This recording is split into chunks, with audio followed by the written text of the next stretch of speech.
po ako naninindigan dito.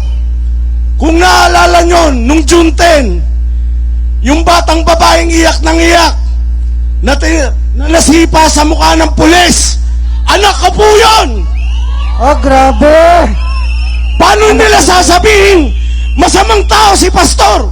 3 anak ko po, nasa Davao, lahat, si Pastor ang nagpaparal!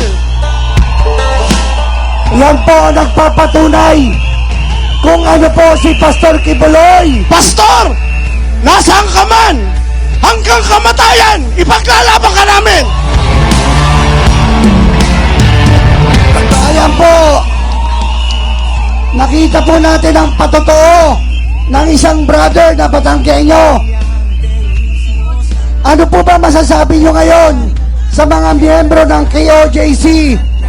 Sa nangyayari sa KOJC, mahiya naman kayo, mga pulis na nandyan.